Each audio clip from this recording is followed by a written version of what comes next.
For the latest in strategic affairs, subscribe to our YouTube channel. Click the bell icon for updates. Hello and welcome to Strat News Global. The 6th Indian Ocean Conference, organized by the India Foundation, a New Delhi-based think tank, and the Ministry of Foreign Affairs of Bangladesh, took place in Dhaka. What was its significance and why this conference is now gaining traction amongst all the people involved in the Indo-Pacific as well as the Indian Ocean region in terms of connectivity, in terms of what the countries around the Indian Ocean can do, has become an important event in the annual calendar. That's the topic of Simply Nitin this week. I'm Nitin Gokhale.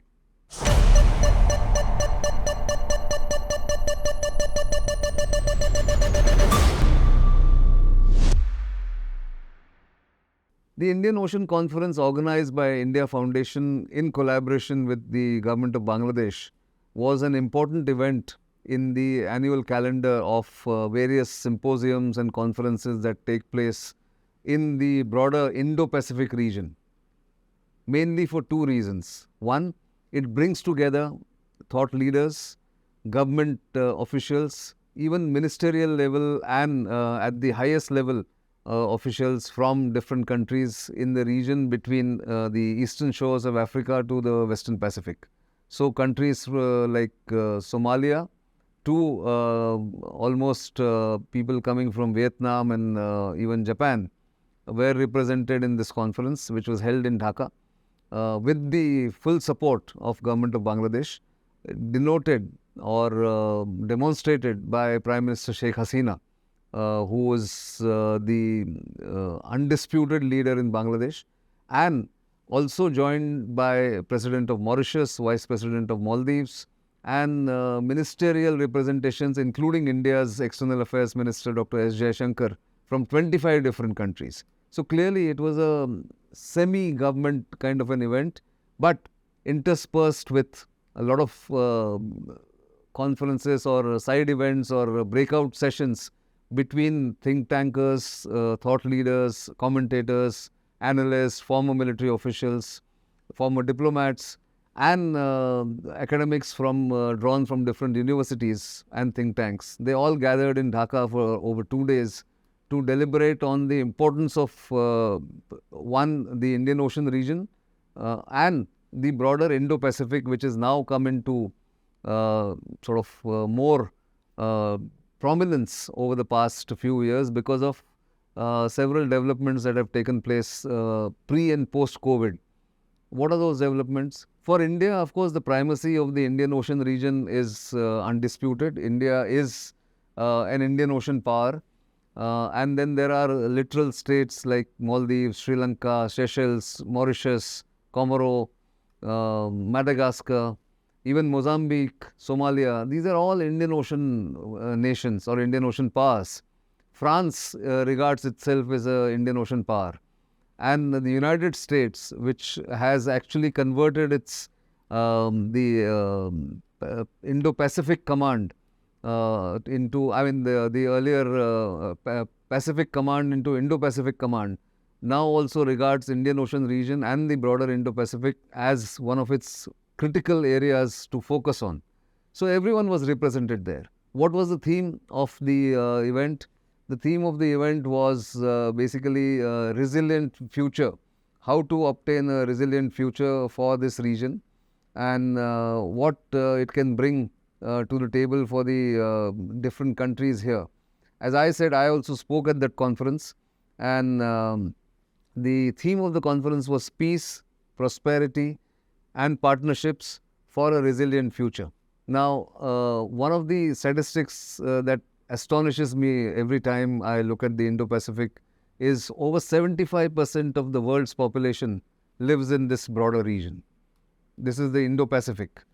Nearly 70% of the crude oil transportation takes place on these oceans or these sea lines of communication that pass through the Indian Ocean and then goes into the Malacca Straits and then goes on to the Pacific. Apart from that, there were several other takeaways at the conference, and this region is also susceptible to climate change disasters, climate change induced challenges that have come to signify several cyclones and typhoons, as well as tsunami. Remember, happened in 2004 in this region mainly. So therefore, it was an important gathering, important event, which discussed, deliberated on how to collaborate on various issues. India mentioned 2 or 3 things. India's External Affairs Minister and other people from India who had gone there. There was a mention of 3 broad points. One, the nations in this region require a collaborative approach because most of them are smaller nations, except for 3 or 4 big nations like India. Then there is China, obviously. There is United States, France, and countries like Indonesia. But other countries are smaller, and without a collaborative and cooperative approach, they cannot mitigate or overcome the challenges that they are faced with. They are faced with climate change challenge. For instance, Maldives and Bangladesh are faced with rising sea level challenges brought about by climate change. And anytime their large areas can get inundated or even go under the sea. So what are the prospects of that, and how to meet that eventuality was one of the things which Indian Ocean nations are grappling with. Then there are, of course, issues of connectivity. So as India's External Affairs Minister pointed out, India needs to look at connectivity projects which are transparent, which are designed to help nations and not help them go into a debt trap, which is a hint towards China. Remember the BRI project, the Belt and Road Initiative that China has launched some years ago, has actually meant that there are issues of nations going into a debt trap, issues of nations not able to pay some of those loans that they take from bigger countries. And of course, there is the issue of connectivity. There is an issue of, I would say, how do you make sure that the supply chains for food grains, for medicines, for mitigation are kept intact, are kept going.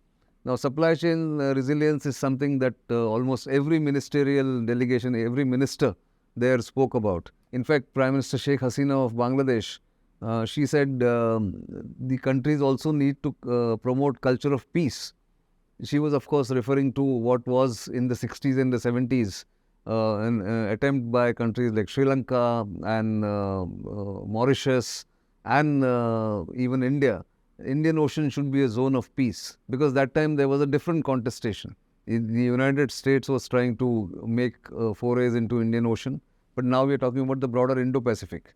And therefore, she said that the countries should promote open, transparent, rules-based multinational systems that facilitate equitable and sustainable development in the region, which is excellent thought, but very hard to implement, given how nations want to subjugate other nations.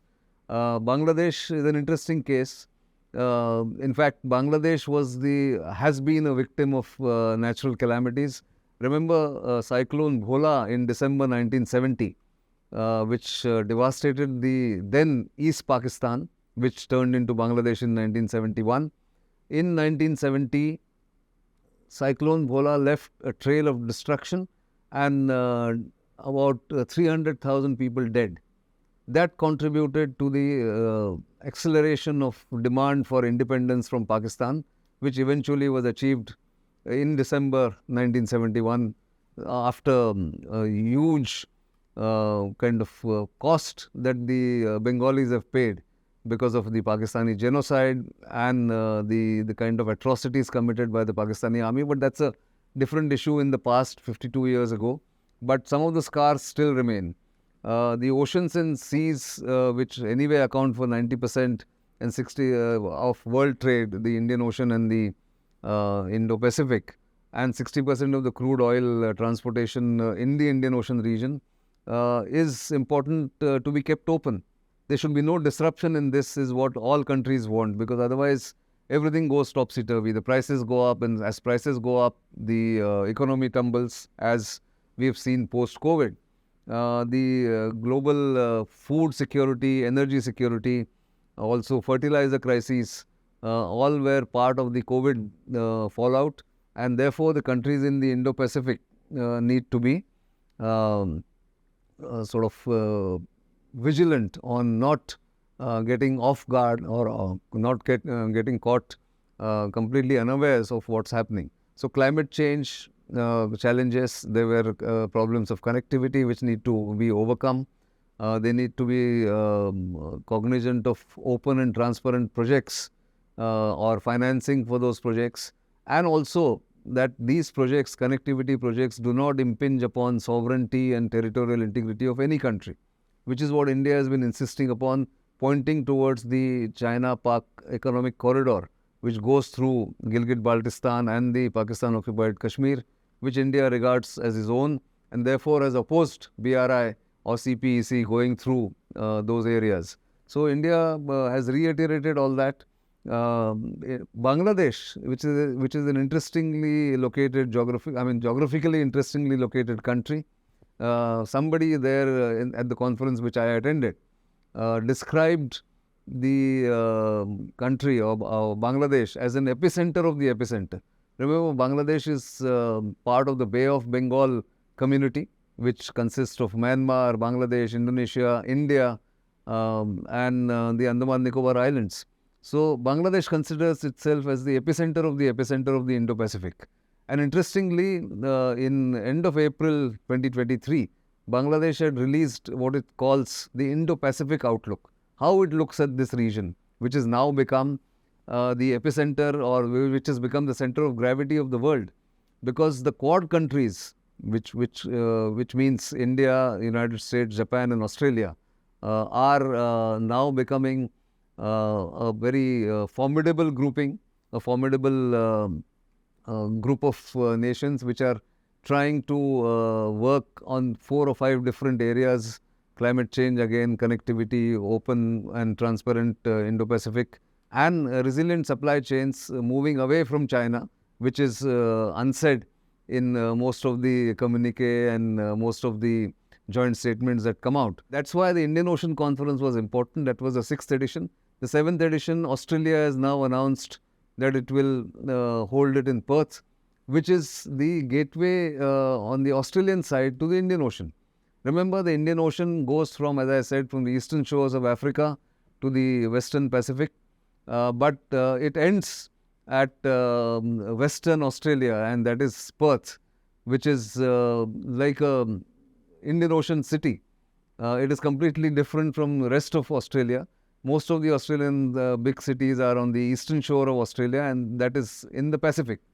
And therefore, it has no connection, Perth or the other cities like Sydney, Brisbane, Adelaide, and even Melbourne.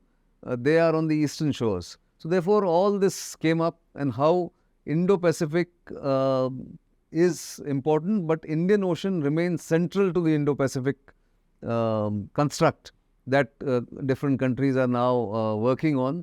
And therefore, the Indian Ocean Conference was important. The next edition, as I said, will be held in Perth. Maybe by that time, the level of the conference, the outcomes that come out from the conference will be again on a different level.